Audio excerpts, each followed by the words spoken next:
Telugu Bible studies.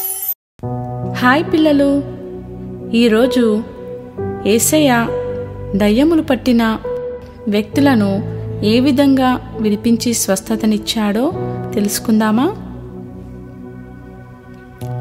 యేసయ్య అద్దరినున్న గదరేనీయుల దేశము చేరగా దయ్యములు పట్టిన 2 మనుషులు సమాధులలో నుండి బయలుదేరి యేసుకు ఎదురుగా వచ్చిరి.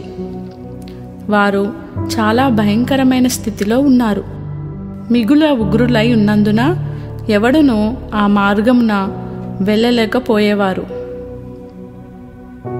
దయ్యములు పట్టినవారు, ఇదిగో దేవుని కుమారుడా, నీతో మాకేమి?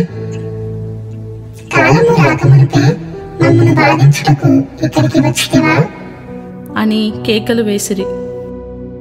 వారికి దూరమున గొప్ప పందుల మంద మేయుచుండగా ఆ దయ్యములు, నీవు మమ్మను వెళ్ళగొట్టిన ఎడల ఆ పందుల మందలోనికి పోనిమ్ము అని యేసయ్యను వేడుకొనెను.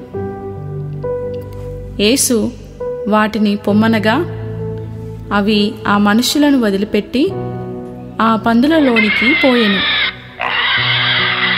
అప్పుడు అపవిత్రాత్మలు నిండిన పందుల మందంతయు ప్రపాతము నుండి సముద్రంలోనికి వడిగా పరిగెత్తుకొని పోయి నీళ్ళలో పడిచచ్చెను. వాటిని మేపుచున్నవారు పారిపోయి పట్టణంలోనికి వెళ్ళి జరిగిన కార్యములన్నీ దయ్యములు పట్టిన వారి సంగతులు తెలిపిరి. ఇదిగో ఆ పట్టణస్థులందరూ యేసును ఎదుర్కొనవచ్చి యేసును చూచి తమ ప్రాంతములను విడిచిపోమ్మని యేసును వేడుకొనిరి.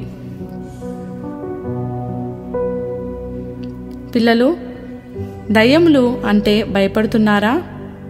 కానీ దయ్యములు యేసయ్యకు భయపడి లోబడినవి, యేసే నిజదేవుడని గుర్తించినవి. పిల్లలు, యేసయ్యకు అసాధ్యమైనది ఏదీ లేదు.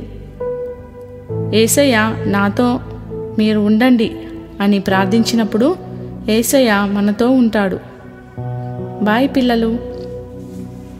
Please subscribe for more videos.